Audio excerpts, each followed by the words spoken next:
Good afternoon, everyone, and thank you so much for coming. We are here today with Dr. Cheryl Miller, who has been a part of the Board of Animal Health for 27 years now and has been a part of the highly pathogenic avian influenza outbreak, this current one as well as the previous. So we have a lot to learn today. And thank you so much for this Lunch and Learn on HPAI. Dr. Miller, take it away. Thank you, Dr. Macy, and welcome everyone. We'll get started here, and we're going to be monitoring the chat. So if you have any questions or anything, feel free to enter them there, and we'll try to answer any questions you may have as we go along. And I think there will also be some time at the end for questions. Okay, so it's not advancing.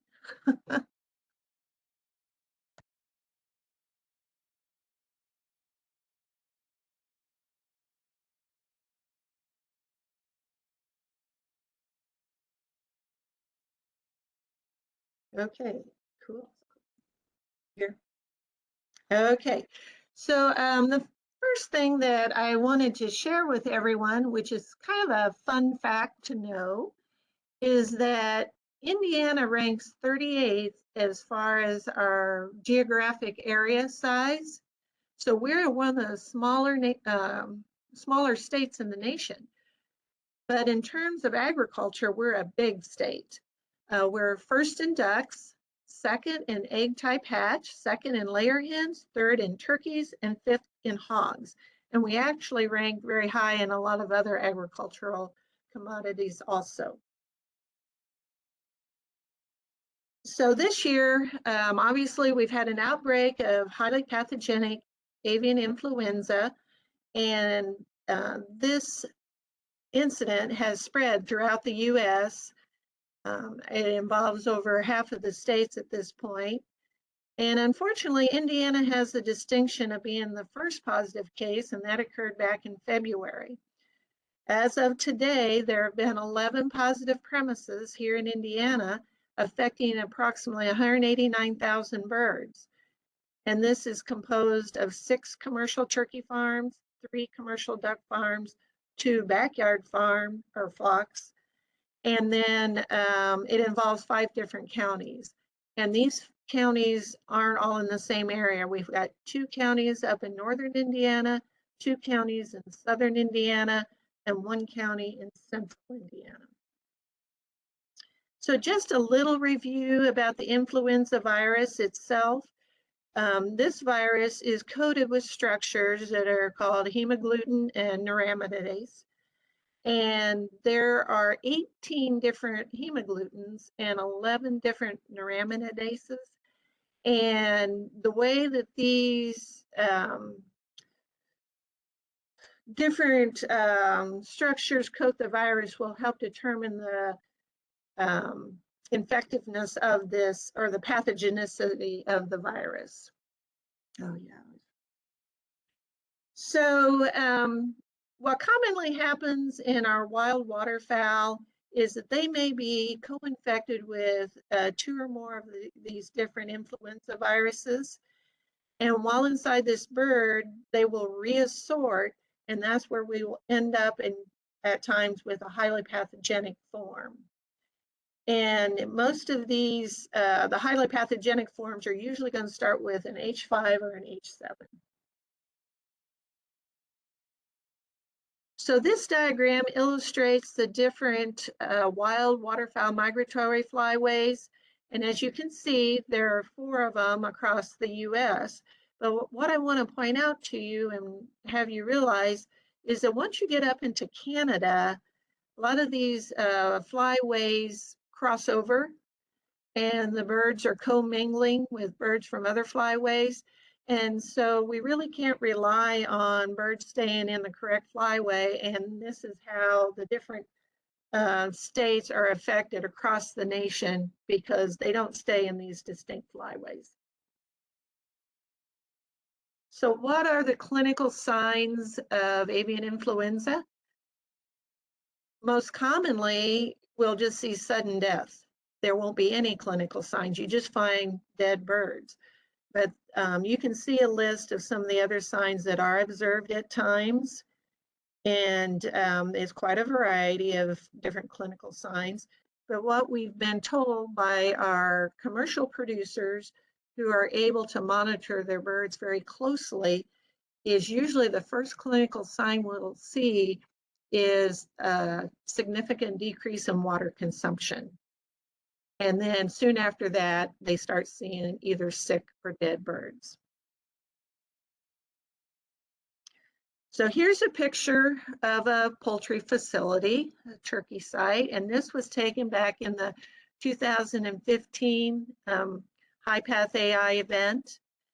And at this point in time, you know, these birds look pretty normal. You're not really seeing anything that gets you too excited. But just 2 hours later, this is what was observed in the barn. We have birds that are down, they're dying, they're not feeling good, they're sick.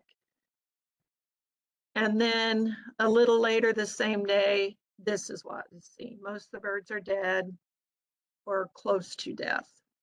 And so this virus affects these birds very rapidly, both in turkeys and chickens.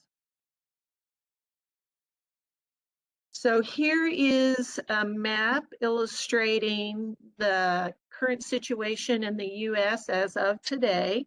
So we've had 319 different sites affected, and this has affected close to 38 million birds. And as you can see, it's affected most of the states. And again, the first detection was here in Indiana on February 8th. And the last detection reported, I don't know if it was actually today or it's been recent.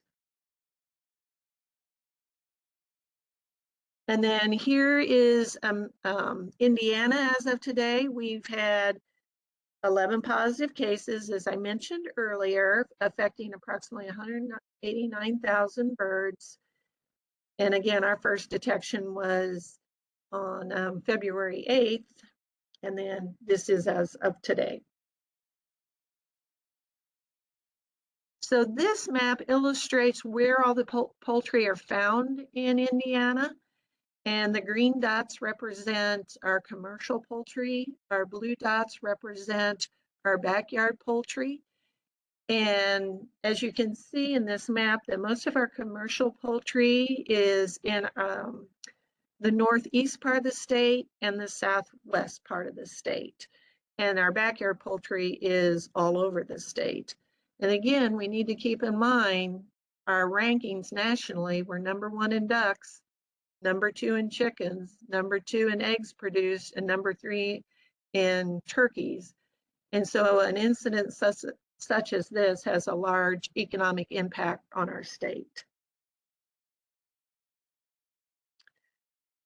So this slide here is to illustrate all the different functions that occur during a HPAI event. And as you can see, there's a lot of different things going on behind the scenes. Usually when we think of these events, we think about what happens at the infected site, where we're depopulating and disposing and disinfecting to clean up the infected site. But there's a lot of other functions that are being done along with what's being done at the positive site. And we have a lot of different help from different agencies and stuff, which I'll show you a little bit later, to accomplish these different functions.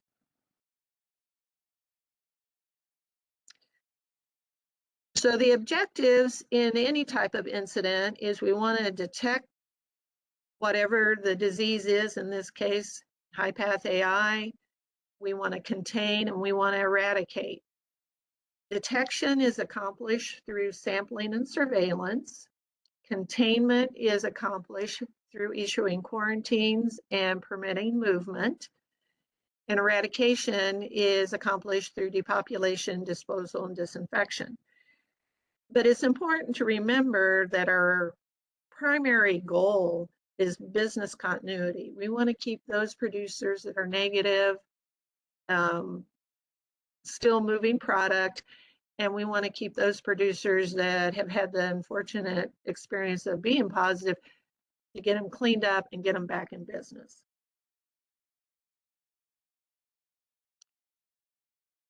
So the way that we detect the virus is through sampling and surveillance of our backyard flocks, our commercial flocks, and wildlife. We want to try to detect these infections as quickly as we can, and that way we have a better chance of controlling the spread of it.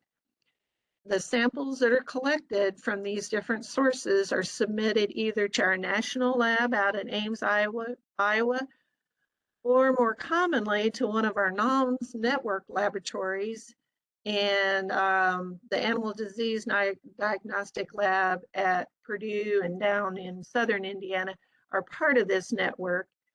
And so the samples are sent to these laboratories, and then they will relay that information back to us as soon as the tests are done, and that way we can quickly become aware of any positives. Containment is accomplished through quarantine of our infected premises and by establishing zones around that infected premise. And I'll talk about the zones here in a little bit in a little more detail.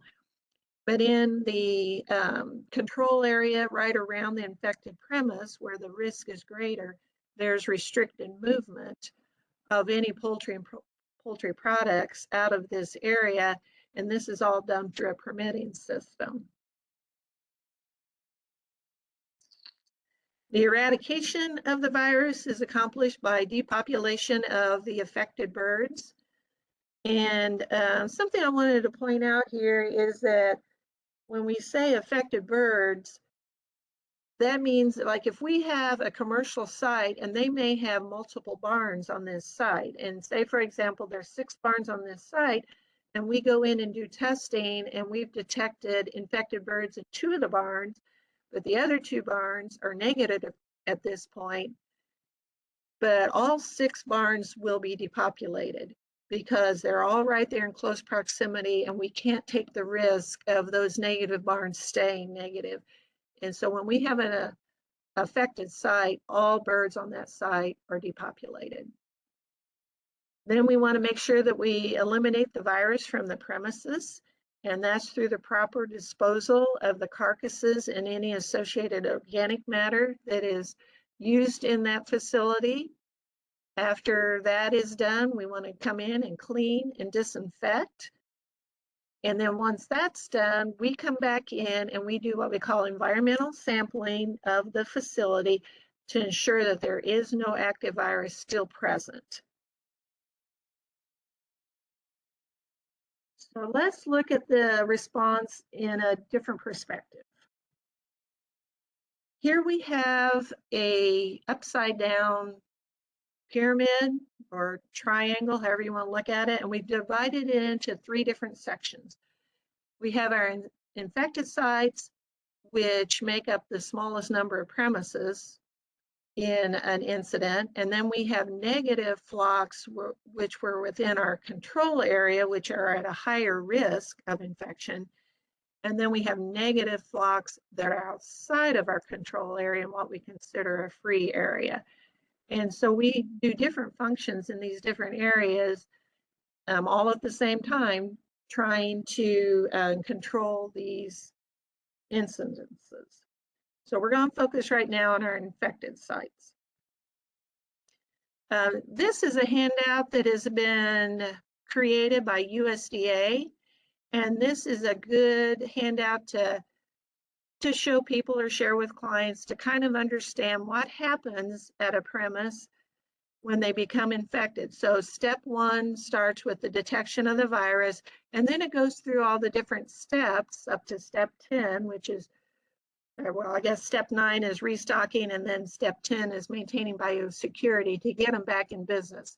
So this is a good reference to share with people to just kind of give them a short summary of what happens. But on the infected site, we're primarily going to be focused on our 3 Ds, our depopulation, disposal, and disinfection. For the depopulation, it lists the options that are available to accomplish this, and these are all approved by AVMA. And something that I want to point out is that depopulation isn't the same as euthanasia. When we're depopulating a group of animals, we're causing death into a large number of animals as quickly as possible. Whereas in euthanasia, that usually involves a single animal that may be a pet, and we're trying to do it as humanely as possible. Now, depopulation, we also try to be humane, but we're trying to do it quickly, and we're trying to do it to a large number of animals. So for Indiana here, most of the time we have used either foaming or cervical dislocation, but different states may do it differently based on their resources and their experiences. For disposal, again, we've got composting, burial, landfill, or incineration. And here in Indiana, our commercial sites have primarily used the option of composting, whereas our backyard flocks have utilized either burial or incineration. And again, each state is going to make that decision based on what their resources are. And then once disposal is complete, then we come in and clean and disinfect the facility to try to eliminate any virus present. So here's a picture of a turkey facility, and this is what we call floor birds. So these birds obviously are living on the floor of the barn. They're in a single layer.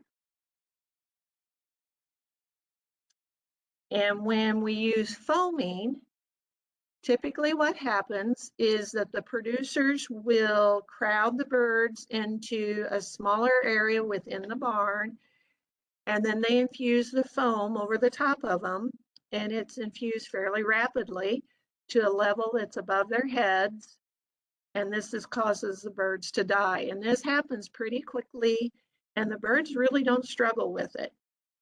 So it really does seem to be a humane way to euthanize a large amount of birds in a short period of time.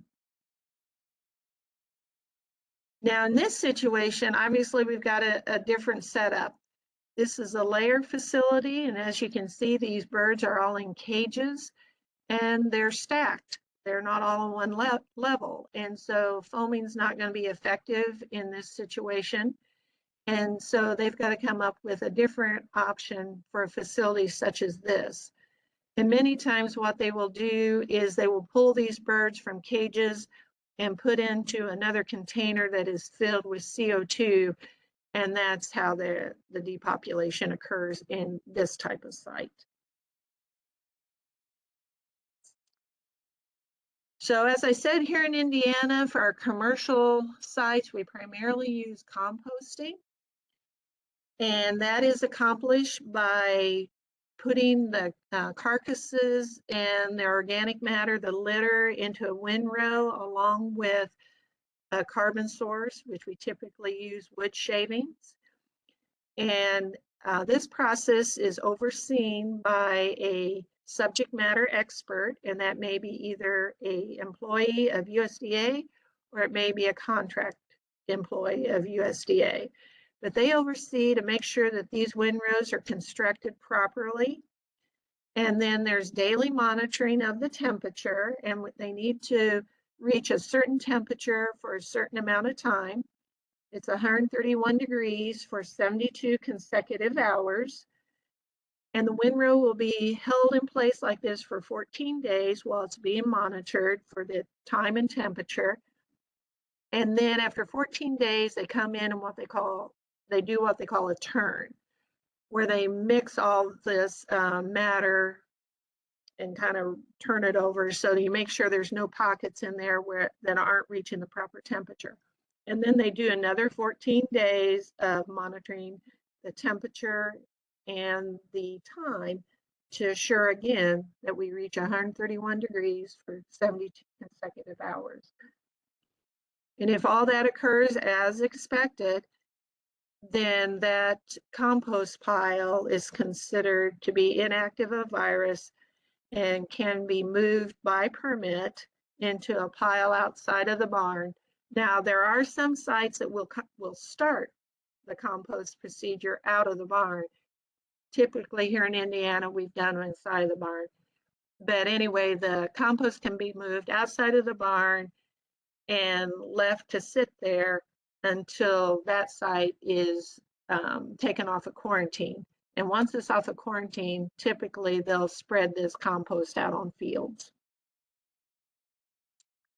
So here's just some close-up picture of this compost pile or windrow.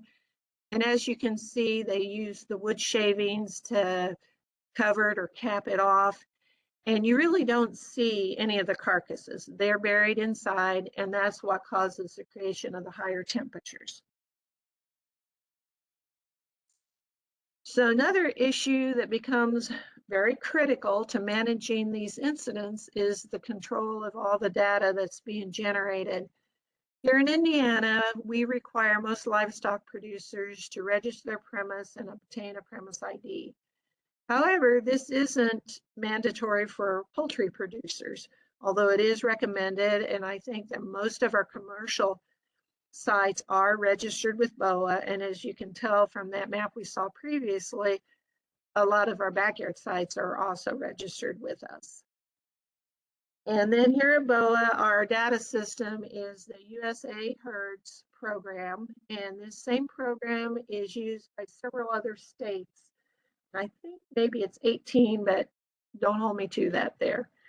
But this system has the ability to generate the maps that we use, where we can identify our circles around our infected sites. We can determine what other commercial or backyard flocks are within those circles, and then we can generate a list of who owns them and the contact information. We can also keep track of all our sampling and testing that occurs within these circles and the permits that are issued for movement. So some other tasks that are going on along at the same time is we are collecting epidemiology on all these infected sites. The field veterinarian that's working with the infected premise will talk to the producers and collect all the information as required by USDA, and that information is then turned over to USDA, and they have teams that will analyze this, and they're trying to determine the source of the infection, and they also try to determine how it's spread. Is it a lateral spread from site to site, or is it just a one-point source, such as being spread by wild migratory birds? USDA will also do whole genome sequencing to determine if it's, as I said earlier, the influenza virus can have many different subtypes. And so they want to try to see if it's the same type affecting all the positive sites or if it's changing as it's going along. And so far, all of the infected sites in this incident across the nation have been the same. Surveillance is being done at the same time to make sure that we don't have other sites becoming positive. People can call into the Healthy Bird hotline, or sometimes we call it the Sick Bird calls, where they can report if they're concerned about their birds. Most of the time, these are backyard poultry producers, and we get all kinds of calls, and we have a person here that is very knowledgeable, and she will talk to them and determine if this is a site where we need to go out and do some testing, or if this is a situation that is probably not HPAI. USDA Wildlife Services and the Indiana DNR will continue to do wild bird sampling, primarily in the areas surrounding the infected sites, to see what's going on with our wild populations. And then something else we want to mention is that these producers, the commercial producers, do receive indemnity for the loss of their birds and for some of the functions that they're doing. but that is all handled by USDA. BOA does not do anything with the payment or any indemnity. All we do is connect the producer to the appropriate person at USDA. Another area that receives a lot of work and takes a lot of time is communication. Once this starts spreading through the media, people are very curious and they have a lot of questions about what's going on. And as you can imagine, a lot of times there's inaccurate information being put out there. And so our public information division, Denise and Jaylee, spend a lot of time talking to both national and local media sources, doing interviews, sending out stories so that the correct information is out there. And then the other thing that we do at BOA is that we have an agreement with our industry that anytime there's a new positive or something significant happens in this event, that we will have a conference call to let them know what's going on so that they can, hear the information, so to speak, straight from the horse's mouth, and they can ask any questions that they have. Denise and Jaylee also keep our website up to date, so people can go there to get accurate information. And then we also have emails that you can sign up for, in this case on avian issues, but we have emails for other issues too. And so whatever you're interested in, you can sign up for those emails and you'll automatically get them anytime we send one out. Obviously, all these different functions take a lot of work, and between our resources here at BOA and the USDA office here in Indiana, we don't have enough people to do everything that's required to be done. And so here's a list of some of the other agencies and groups that assist us during these type of events, and we couldn't do it without them. And we always have very, very good cooperation, and everybody's always willing to pitch in and to try to help with these significant events. So now let's talk a little bit about the middle group, our negative flocks, which are within our control area. So here is a map just trying to demonstrate how we come up with these different areas. So if you look at the blue circle, that's our control area, and that is right in the center of that would be our positive site. And we don't have that designated, but that's where it'd be located. And so if we go 10 kilometers out, or that's just a little over 6 miles, and that's called our control area. And then we'll go another 10 kilometers out and draw another circle, and that's our surveillance zone. So the commercial sites and the backyard flocks within the control area are in a higher risk area than our surveillance zone. That's more of a buffer zone. And then obviously anything outside of the green circle is where we consider our negative or free area. So those flocks which lie within our control area are required to have a permit anytime that they want to move poultry or their poultry products. And this includes movement into the control area, movement out of the control area, or movement within the control area. And to be able to get a permit for movement, they have to meet certain requirements. Primarily, it's testing of their site to ensure that they are negative.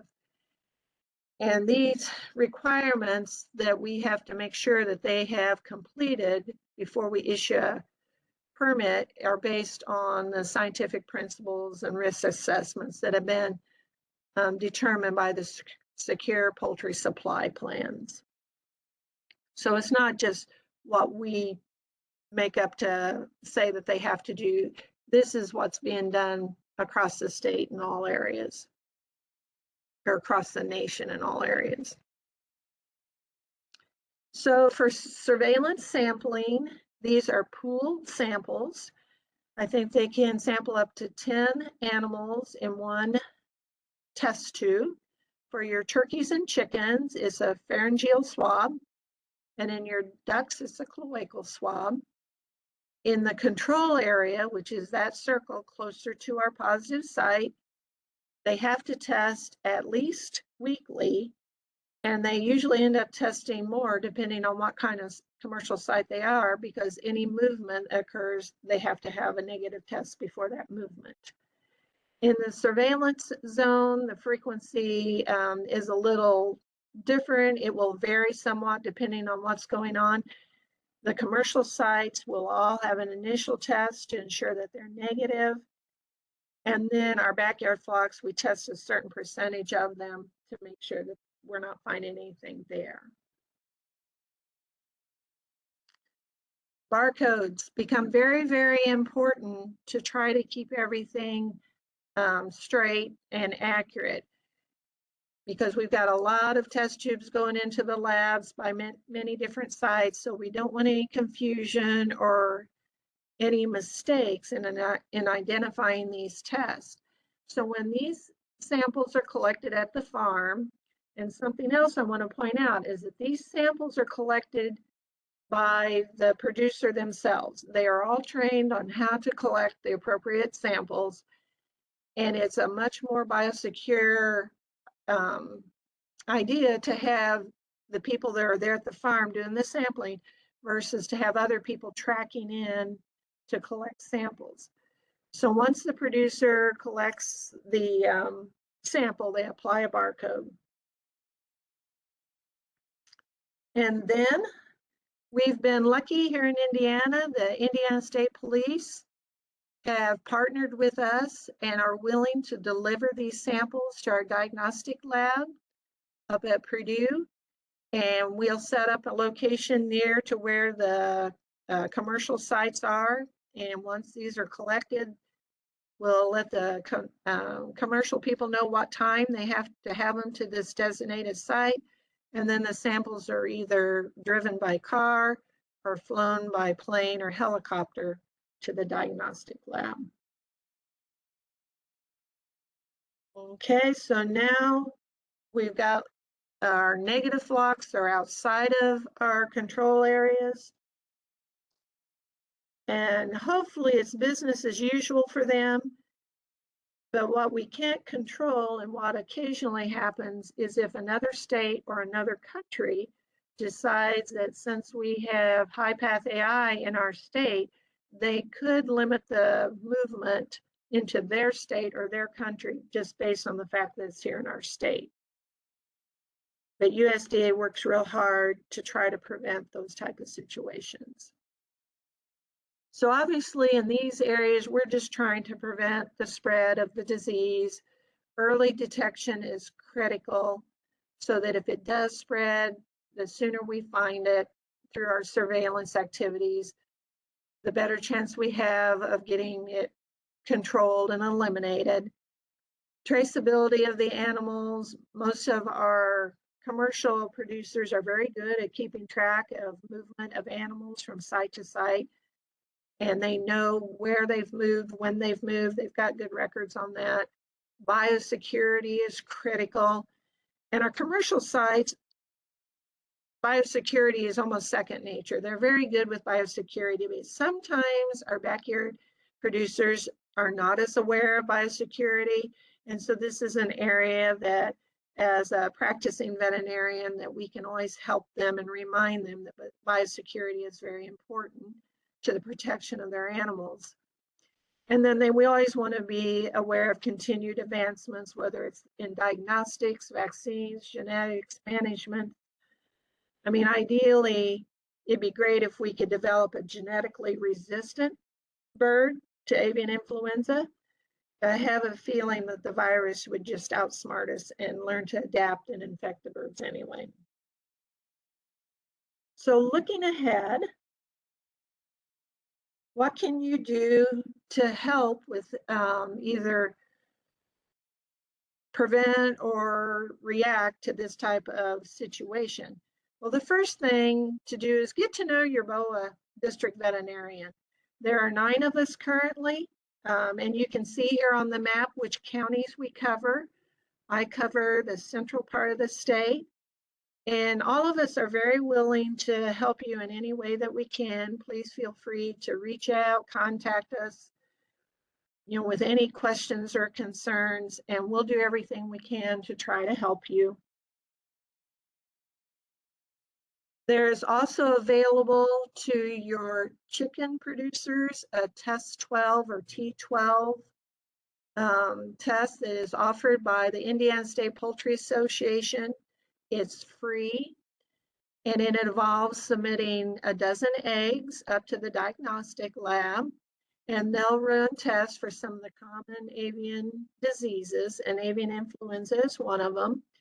And this will help give your producers an idea of how their birds are doing. They'll be able to assess their health status.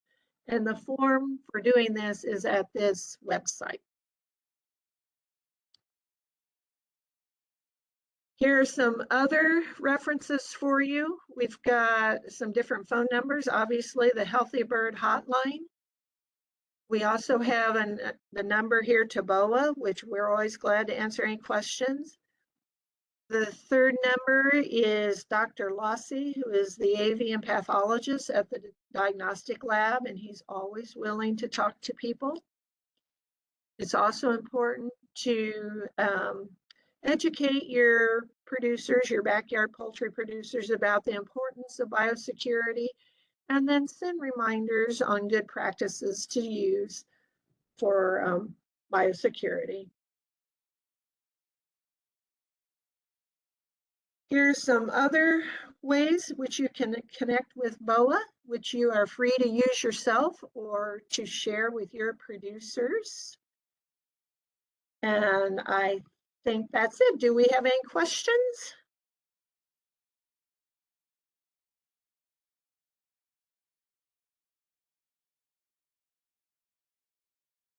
Thank you so much, Dr. Miller, for your time. That was a wonderful and extremely informative presentation. Do we have any questions? Not sure if we see any in the chat. Does anyone have any questions?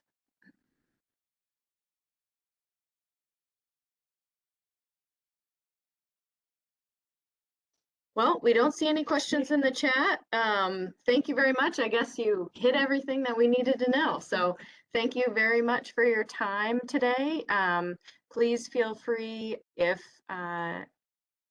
you don't see a CE certificate, this is eligible for continuing education credit. If you don't see a continuing education certificate in your mailbox in the next couple of weeks, please feel free to email BOA and we will get a certificate for you. It is animalhealth@boa.in.gov. So thank you again for spending time with us this afternoon, and I hope you have a wonderful day. Thank you.